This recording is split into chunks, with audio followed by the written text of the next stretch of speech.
Go where your best prayers take you and clench the fists of your spirit and take it easy. Breathe deeply of the glad air and live one day at a time. Know that you are precious and learn to trust. Amen. Well, good morning. You are the remnant of the time change, I think, in spring break. It's great to see all of you. Be careful today, though. You know, there are more heart attacks today than any other day. The percentage goes way up. Something about the time change. There are more accidents tomorrow at work than any other day of the year. Percentage goes way up. So be very careful. So if you're still kind of sleepy, there's a real reason. It does something to us. I don't know. But anyway, good to see all of you. The other morning I had the great pleasure to go to a breakfast sponsored by the Community School of the Arts. They're over at First Presbyterian. They're housed there. They are a program that offers arts to children in the inner city, dance, music, visual arts, and they are our partner at Green Magnet School, many of you know. We have hired them to run the aftercare program.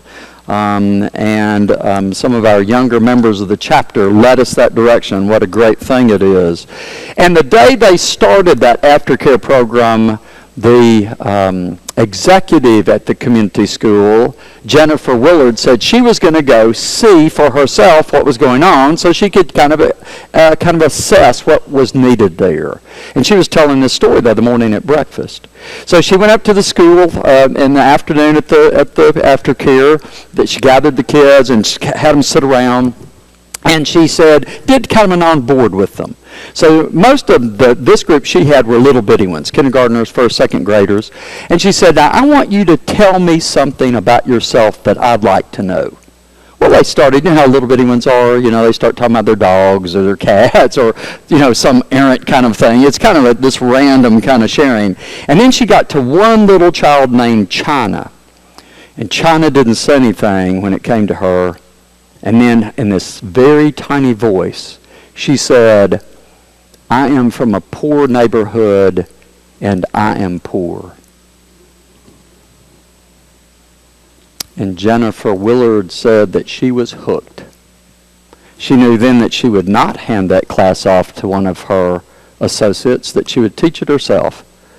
Because at that point she had a mission to help these children who live in such poverty get some traction in life, and more importantly, get an identity, a new identity. You know, that kind of poverty is all around us. It hooks all of us. Does it hook you? Hooks me badly, all the time.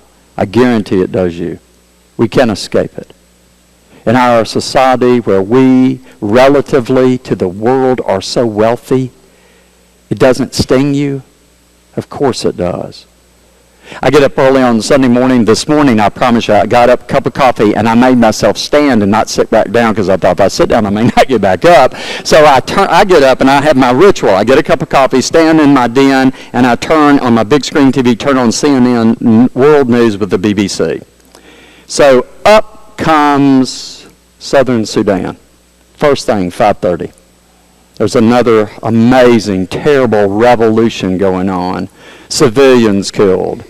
And then right in front of me is a beautiful black child, a little boy, eating a great big biscuit that had been given him by the UN relief forces.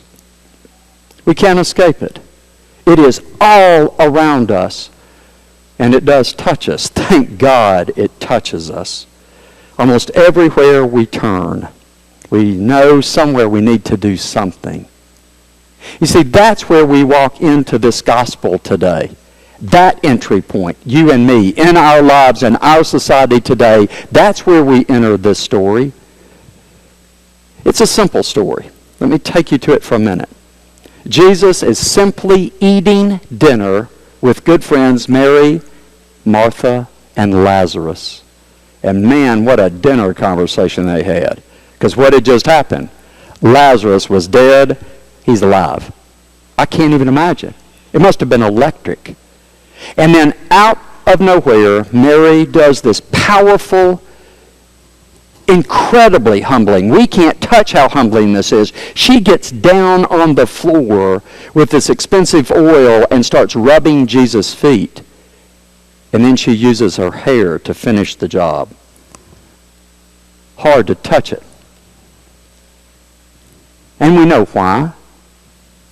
Would she not do anything for this man who has saved her brother's life, given him life? But Judas speaks up, doesn't he? He said, you're wasting this money. That oil that costs so much money. Why are you wasting it? We should have taken that money and spent it on the poor. And you see right there, we're hooked too to this story. So what does Jesus say? This quizzical thing that we have scratched our heads about for 2,000 years. The poor you will always have, but you will not always have me. What did Jesus mean? What is he saying? Well, I've racked that around in my brain for 2 weeks.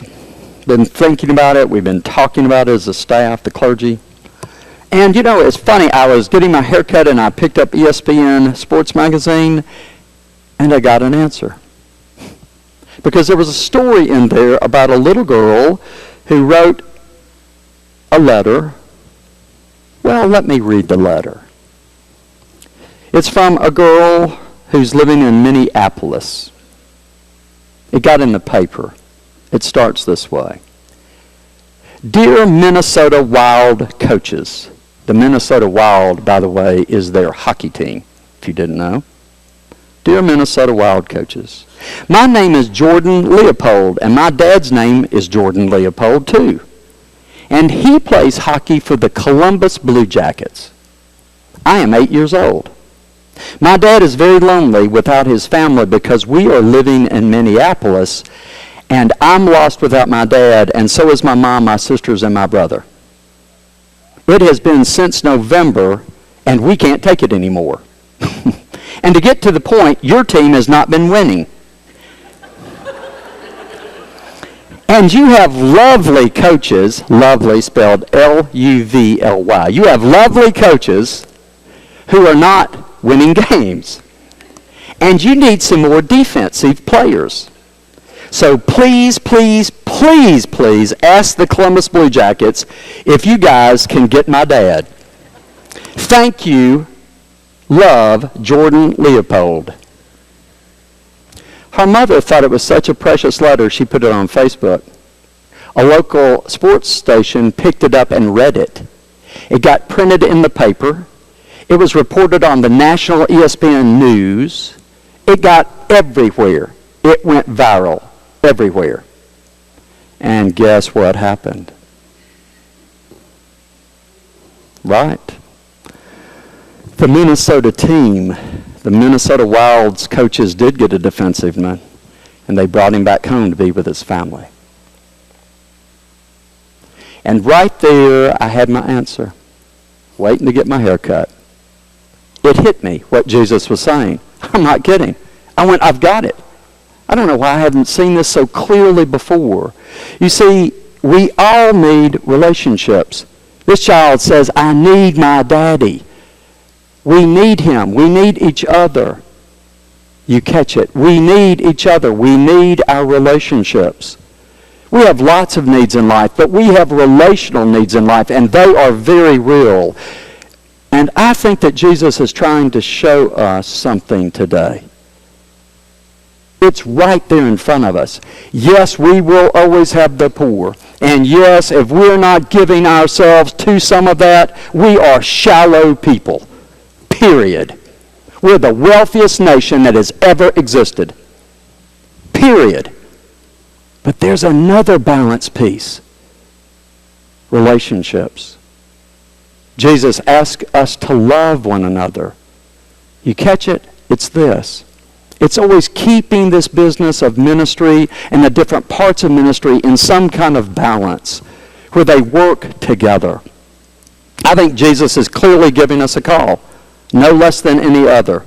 Of course we are to give, but maybe today's call is for me to give me and you to give you to the people around you.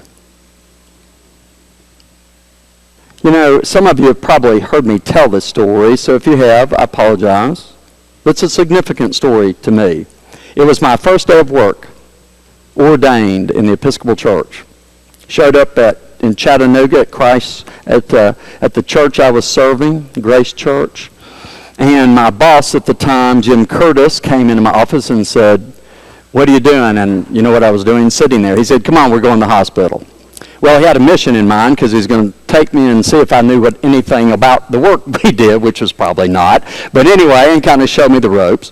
So we got in his car and we headed out to the hospital. We got to Erlanger, got out, went inside, went, knocked on the door, went into the room, and we'll always remember, in bed was one of our young parishioners I had not met, in her late 20s, dying of liver cancer. Heartbreaking to see. Beautiful young woman. But now her skin deep yellow. Eyes, cheeks shrunk, had lost tremendous amount of weight. Every movement was difficult. Breathing was labored. Pain, terrible pain. And I have to admit, mostly what I did is back up and got out of the way and watched Jim Curtis.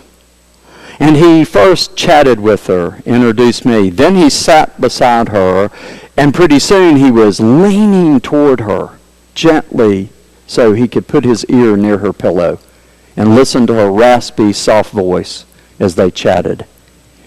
And then he got out the oil that we carry, and he put his hands on her and prayed for her and anointed her and signed her with the sign of the cross.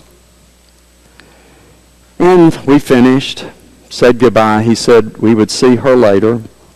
And we stepped out in the hall, never will forget it, stepped out the hall and took about 2 steps, and it's like Jim wheeled around on me. He wheeled around and he was facing me and looking at me, and I was thinking instantly, what did I do or not do? What did I do here? And he shouts at me. He said, "John, I want you to remember, are you listening? I want you to remember something. Do not ever forget it. The people we serve are not a means to an end. They are an end in and of themselves. Do you understand me?" And then he turned and walked off, me following. No, I didn't understand him. But I have tried, and I have never forgotten his words. They are with me every day. As poorly as I do my work, every day I think of what he said. You are not a means to an end. Not any one of you. Not any one of you. Not my children, not my wife, no one. You are an end in and of yourselves. And that goes for you too. Every person around us. That's how it works. Jim was teaching me something that maybe I couldn't appreciate, but I've sure tried to practice. You see, we really are here for one another. The relational work we do really is as important as feeding the poor. I know that's what catches us, but it is as important. And maybe Jesus, I would be arrogant enough to say, maybe Jesus was actually trying to say the first thing that we do are our relationships. And then everything comes from those. They pour out from those. They emanate from those. You know, it really is a question I have when I reread this gospel again and again. Jesus was really right. How long do you have the people around you? How long will you have your spouse? How long will you have close friends? How long will you have a child? He's asking something terribly important. You know, we have one more week in Lent. Yay. Almost done again. And actually we are, because see, next week will be Holy Week after the next Sunday. We have really focused and encouraged each other to focus on the interior life. Maybe today Jesus is pointing us to look outwardly. Maybe to look at ourselves in relationship to the people that we are in relationship with. To look at how we become so distracted, so disconnected, so self-absorbed, maybe we can just gently begin to pull from that and see ourselves really less distracted so that we are connected. And then maybe somehow out of your storehouse of talent and skill and your personality and who you are and mine, you see, we might anoint the people around us. You might anoint the people around you with you. That's what it's all about. That is exactly what it's all about. Amen.